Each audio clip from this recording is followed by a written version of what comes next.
धन्यवाद सभापति महोदय। हम ही को कातिल कहेगी दुनिया, हमारा ही कत्लेआम होगा। हम ही कुएं खोदते फिरेंगे, हम ही पे पानी हराम होगा।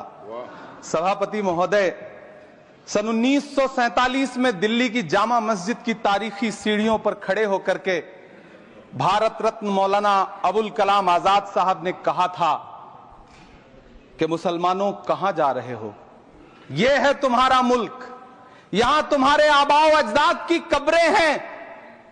उस वक्त मौलाना आजाद की ये सदाएं सुन करके लोगों ने अपने सरों की गठरियां उतार करके रख दी थी।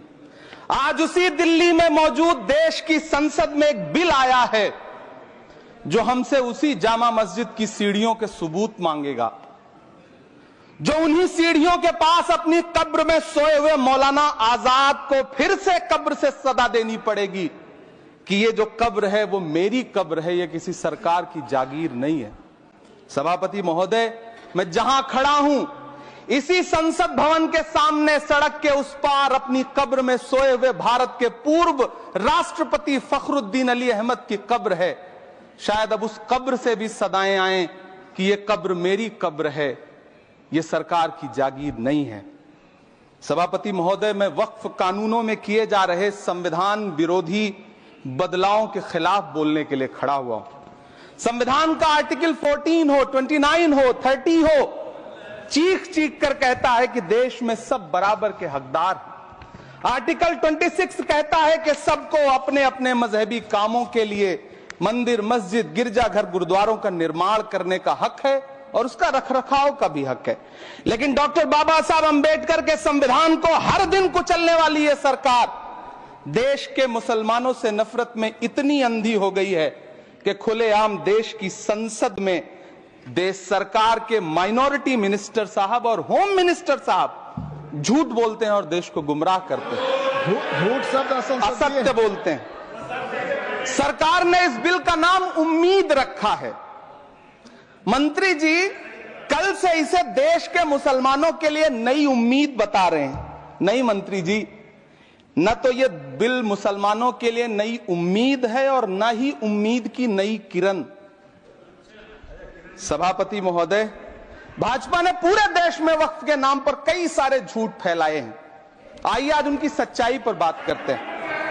वक्फ ट्रिब्यूनल को ऐसे बताया जाता है जैसे वक्फ ट्रिब्यूनल कोई मजहबी खाप पंचायत हो। सभापति महोदय, जबकि सच्चाई यह है कि वक्फ ट्रिब्यूनल भी तो सरकारी न्यायिक विभाग है जिसमें सरकार द्वारा नियुक्त जज होते हैं, जिसमें प्रशासनिक अधिकारी होते हैं, कहीं ऊपर से थोड़ी आ गए। सभापति महोदय, देश के गृह मंत्री जी ने इसी सदन में कहा कि वक्फ ट्रिब्यूनल के फैसले के खिलाफ कोई कोर्ट नहीं जा सकता, जबकि सच यह है कि वक्फ एक्ट 1995 की धारा 83(9) के तहत हाई कोर्ट वक्फ ट्रिब्यूनल के फैसले की न सिर्फ समीक्षा कर सकता है बल्कि उसे बदल भी सकता है। सच तो यह है कि वक्फ बोर्ड खुद अपनी जमीनों के लिए कई सारी कोर्ट में मुकदमे लड़ रहा है। सभापति महोदय, दिल्ली की जिन 123 संपत्तियों को लेकर कल माइनॉरिटी मिनिस्टर, होम मिनिस्टर साहब और अभी आदरणीय नेता सदन बात कर रहे थे, आइए उनकी सच्चाइयों पे भी बात करते हैं। 1911 में जब अंग्रेजी हुकूमत ने कोलकाता के बजाय दिल्ली को राजधानी बनाने का फैसला किया तो रायसीना हिल्स के चारों तरफ जो मुसलमानों की ढेर सारी जमीनें थी उनको एक्वायर किया गया और लुटियन को इसकी तामीर की जिम्मेदारी सौंपी गई। सेंट्रल विस्टा की तरह लुटियन जोन का मेगा प्लान तैयार हुआ, लेकिन उस वक्त के मुसलमानों ने उस वक्त की अंग्रेजी हुकूमत से अपनी इबादत गाहों को बचाने के लिए लड़ाई लड़ी। मामला ब्रिटिश गवर्नमेंट तक पहुंचा। तब यह तय हुआ कि वो जो धार्मिक स्थल हैं उन्हें जस का तस रहने दिया जाएगा। इंडिया गेट के बगल वाली मस्जिद हो, जाप्तागंज, सुनहरी बाग मस्जिद हो, पार्लियामेंट रोड वाली मस्जिद हो, ऐसी 123 संपत्तियों के मैनेजमेंट के लिए 1913 में मुसलमान वक्फ वैलिडेशन एक्ट बना और उसके बाद एक नया शहर बसाया गया जिसे लुटियंस जोन का नाम दिया गया। फिर 1943-45 के बीच एक और समझौता हुआ आजादी से पहले उसके तहत काफी सारी वक्फ जायदादों को सुन्नी मजलिस औकाफ बनाकर उसके अंडर किया गया ताकि उसकी देखरेख की जा सके। गृह मंत्री जी 2 दिन से सदन में जो बात कह रहे हैं वो दरअसल 123 संपत्तियां उसी सुन्नी मजलिस औकाफ के तहत आती है। सभापति महोदय, आजाद भारत आजाद हुआ। आजादी के बाद भारत में 1954 में वक्फ एक्ट लागू हुआ, जिसकी धारा 9 के तहत 1964 में केंद्रीय वक्फ काउंसिल का गठन हुआ। दिल्ली की वही 123 प्रॉपर्टीज को 1970 में सर्वे गजट करके गजट नोटिफाई किया गया। इसके निपटारे के लिए पूर्व प्रधानमंत्री इंदिरा जी के द्वारा 1974 में एक बर्नी कमेटी बनाई गई। बर्नी कमेटी ने 1976 में इन 123 संपत्तियों को दिल्ली वक्फ बोर्ड की संपत्ति होने की रिपोर्ट सौंपी। उस रिपोर्ट के आधार पर 1984 में कांग्रेस सरकार ने उन 123 प्रॉपर्टीज को दिल्ली वक्फ बोर्ड को सौंपने का फैसला किया, जिसके खिलाफ विश्व हिंदू परिषद कोर्ट गई। मामला 2011 तक पेंडिंग रहा। फिर 2011 में कोर्ट ने सरकार को आदेशित किया कि इसका निपटारा करो। तब 2013 में तत्कालीन यूपीए सरकार ने दिल्ली की उन्हीं 123 जायदादों को बर्नी कमेटी की सिफारिशों के मुताबिक वक्फ बोर्ड के हवाले किया। यही वो प्रॉपर्टीज हैं जिनके नाम से गृह मंत्री जी कल से कांग्रेस को कोस रहे हैं। फिर आई 2014 में भाजपा की सरकार, जो तब से इन जमीनों को हड़पने की साजिश कर रही है। जिस बिल को मुसलमानों के हुकूक की हिफाजत करने वाला बिल बताया जा रहा है, उसी को पेश करने के लिए और उस पर बात करने के लिए लोकसभा में भाजपा सरकार के पास एक भी मुस्लिम सांसद नहीं है। जिस वक्त, मैं लोकसभा कह रहा हूं, सुना करिए, जिस वक्फ बिल को मुस्लिम महिलाओं को हक दिलाने वाला बताया जा रहा है, उसे संसद में पेश करने वाली पार्टी के पास न तो राज्यसभा में, न लोकसभा में, न देश की किसी विधानसभा में एक भी मुस्लिम महिला सदस्य नहीं। कल किरण रिजिजू जी कह रहे थे कि रेलवे की जमीनें देश की जमीनें हैं, डिफेंस की जमीनें देश की जमीनें हैं। हां मंत्री जी, हैं, बिल्कुल हैं। ये जो वक्फ की जमीनें हैं, ये हमारे पुरखों ने धार्मिक कामों के लिए डोनेट किया है। तो हम भी तो इसी देश के नागरिक हैं, हम भी तो इसी देश के बेटे हैं। तो वक्फ की जमीनें भी तो इसी देश की जमीनें हैं, उनको पराया क्यों बोलते हैं आप? सभापति महोदय, अशफाकुल्लाह खान जब फैजाबाद की जेल में फांसी के फंदे पर झूल रहे थे, तो इसी देश की जमीन के लिए झूल रहे थे ना। सभापति महोदय, अंडमान की जेल में काला पानी की सजा काटकर अपनी जान देने वाले मौलाना फजले हक खैराबादी हो या शेर खान अफरीदी हो, वो भी तो इसी जमीन के लिए अपनी जान दे रहे थे ना। सभापति महोदय, पाकिस्तान के खिलाफ लड़ते हुए अपनी जान देने वाले महावीर चक्र विजेता ब्रिगेडियर उस्मान हो या पाकिस्तान के पैटर्न टैंक उड़ाने वाला परमवीर चक्र विजेता वीर अब्दुल हमीद हो, वो भी तो इसी जमीन के लिए अपनी जान दे रहा था ना।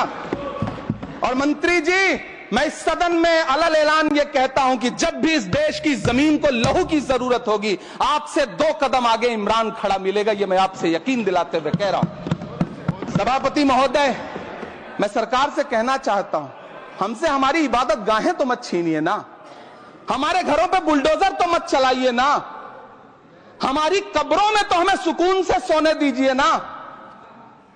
सभापति महोदय, माइनॉरिटी मिनिस्ट्री का बजट कट करके, मुस्लिम बच्चों की स्कॉलरशिप बंद करके अब सरकार कह रही है कि हम वक्फ की आमदनी से गरीब मुसलमानों का भला करेंगे। गुजरात की बेटी बिल्किस के बलात्कारियों की रिहाई के बाद उन्हें माला पहनाने वाली लोगों के नेता ये कह रहे हैं कि यह बिल मुस्लिम महिलाओं को उनका हक दिलाएगा। धन्यवाद मोदी जी, क्या बढ़िया सौगातें मोदी दे रहे हैं आप। पहले हमें गुजराते मोदी दिया, आप सौगातें मोदी दे रहे हैं।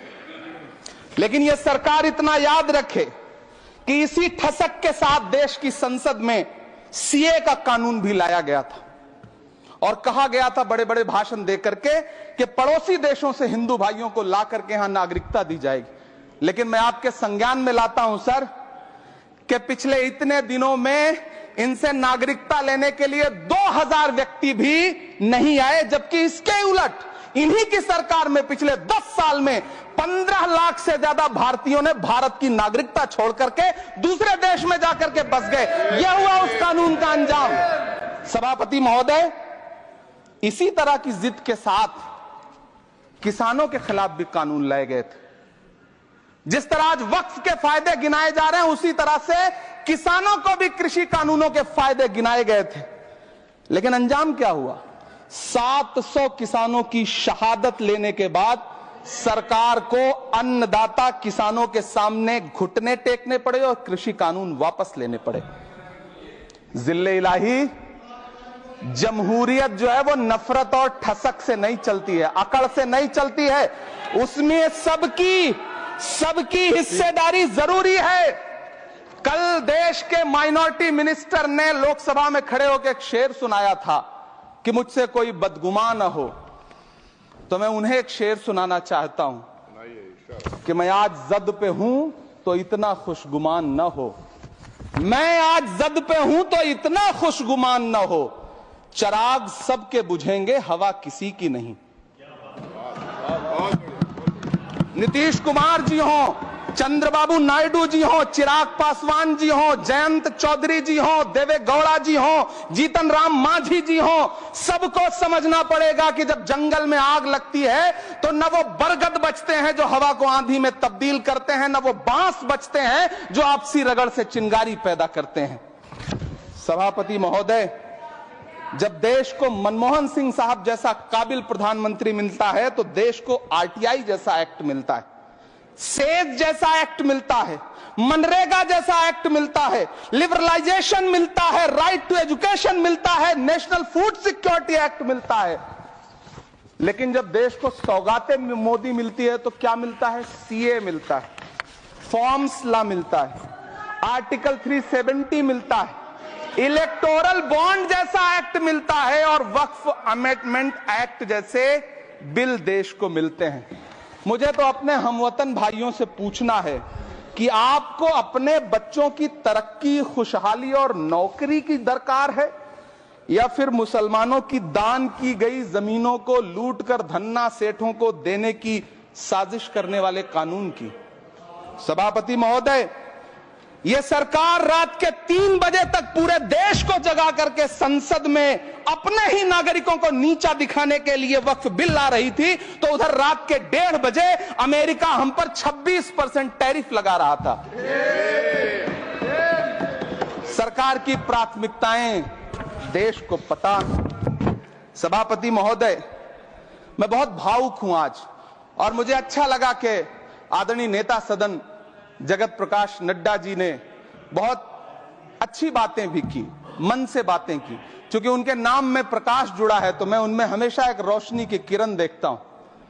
मैं उनके सामने बहुत अदब से यह बात कहना चाहता हूं कि चरागों के सफर में दबदबा हो आंधियों का तो फिर अंजाम जुल्मत के सिवा कुछ भी नहीं होगा। यह दुनिया नफरतों के आखिरी स्टेज पर है, इलाज इसका मोहब्बत के सिवा कुछ भी नहीं होगा।